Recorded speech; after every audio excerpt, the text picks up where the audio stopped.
Well, the last job that I was actually actively searching for was for during the time I was with the software company called Booker. It was a startup, very different. Before that, I was at Time Warner, and it was very, very corporate. Booker was really interesting because they had, there was a small team. I think I was actually number like 25, and the culture there was awesome. I'd never been a part of a startup that was growing so fast. And that's what really got me interested, that culture for the startup. I left, a great job at a large company to be in a smaller company that I know had a lot of upside potential. And that was the biggest thing, that made me really interested in a job was that culture and a new thriving atmosphere that, no other, typical larger company, offered me at the time. Oh, easily. When I go into a company and I feel like there's conflict or like there is um, kind of a toxic environment, you can walk into an office and you know whether or not everybody is there because they want to be there or everybody is there because they have to be there. And when you go into an environment where nobody wants to be there, you don't want to come onto that team.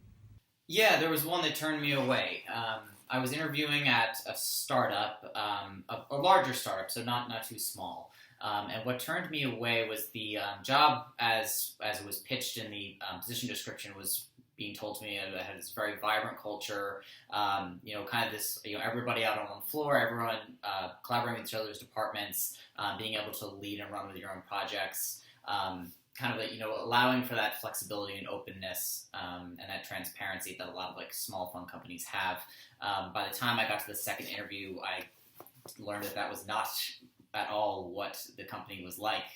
It was very evident through the way I was being spoken to, through the conversation. It just very quickly became like, oh, this is something that was kind of advertised on the outside, but it's not actually how things work, or it definitely was not in the department I was interviewing for. So yeah, that was a definite turnoff. I'm being approached by headhunters about 3-4 times a week, and most of job offers don't respect a remote specialist lifestyle. So that would be one major reason why I would reject them. One thing that turned me off from the job search when I was on the job search is companies that appeared to seem like too straight laced, almost like it was like a formula to what they did, and that kind of scared me off because it felt like you couldn't express yourself or do the things that made the company fun. It felt like you had to do X, Y, and Z. If you didn't do X, Y, and Z, you felt like you didn't perform, and if you didn't perform, you had that kind of like that anxiety in the back of your head that you might lose your job or have a bad rating. So I usually try to stay away from companies like that and gravitate more to companies that have a fun culture that still gets work done but allows you the flexibility to like say what you want, what's on your own mind, and express yourself. So this is a great question, and I could give a personal story of this. So when I was with Booker, I was getting paid decent, salary, and I was making great commissions, and the culture and everything there was perfect. I was happy, I enjoyed it, and then, the only thing I didn't like was traveling into the city and the commute, but I was able to bypass that because I knew where I was traveling to, I was going to love. Now, during my time there, I got, approached by a headhunter to work for the financial company, which was my last day job. And the financial company was offering more than double that I was getting paid at the other place, a great title position of a chief business development officer, and I had a lot of responsibilities, and I was going to be meeting some incredible people through the firm. And I have to say, though, I was going for compensation at that time, and convenience was a nice factor because it was in New Jersey and I didn't have to commute like an hour every day.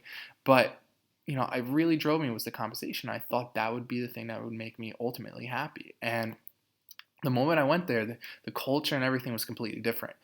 So when I transitioned from taking my happiness and knowing where I was to going to a place that I thought, well, I had the same kind of happiness, but I also had that added bonus of compensation, it really wasn't like that because the people there really didn't align with the kind of culture I resonate well with. I was making a lot of money, but I wasn't happy. I wasn't happy. And even till this day, looking back, and if I was sticking with the day job, I would completely not take that job, even though it was offering so much more money, because I was ultimately not happy.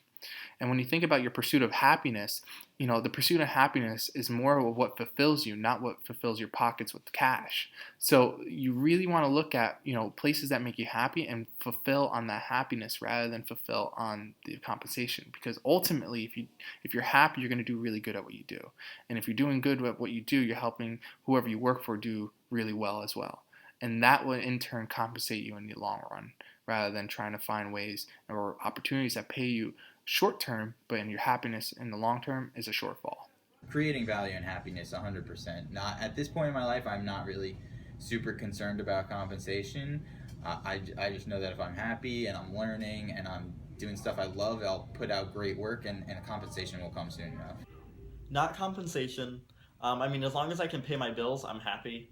Nobody likes to struggle, but I would rather make less money at a job where I feel personally fulfilled and where I feel like I'm valued than somewhere where I'm making a lot of money, but I feel like I either don't contribute or I'm not appreciated. You burn out really fast and you just feel unwanted. And it's not a feeling anybody really desires. I would always choose happiness.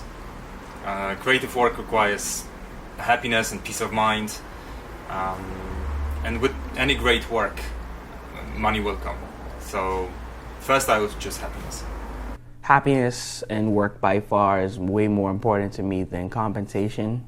It doesn't make sense that you make almost 6 figures a year, but you hate your job and you don't want to be in your job. I rather know that when I go into the workplace, or if I go to any company, that I know I'm going to have a good time and do the work that I'm doing, and being able to take care and support my family at the end of the day, no matter what that number is.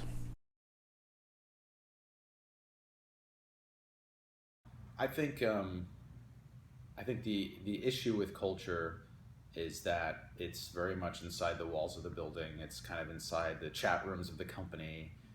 It's inside the events that we do, and the happy hours and the creative dialogue and discussions and the whiteboard sessions. It's so kind of inside the organization. I think that the challenge is how do you communicate to the world at large, both the folks that you're trying to recruit and the companies that you're trying to attract. How do you expose that culture to them in a way that represents it in a meaningful way, in an accurate way, and an honest way? And I think that becomes the challenge, and we try to do that through various social media channels and whatnot. But I think that there should be an easier way to really communicate, and expose that culture to the masses.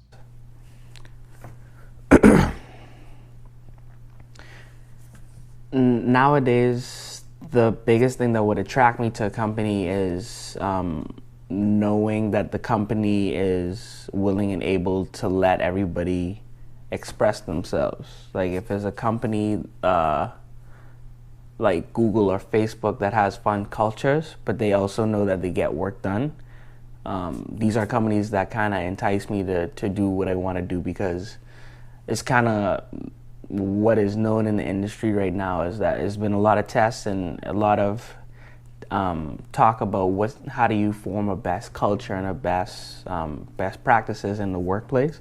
I look at companies like Google and Facebook as a kind of an archetype, because they're proud of what they do, people get work done, and then the company culture is very strong.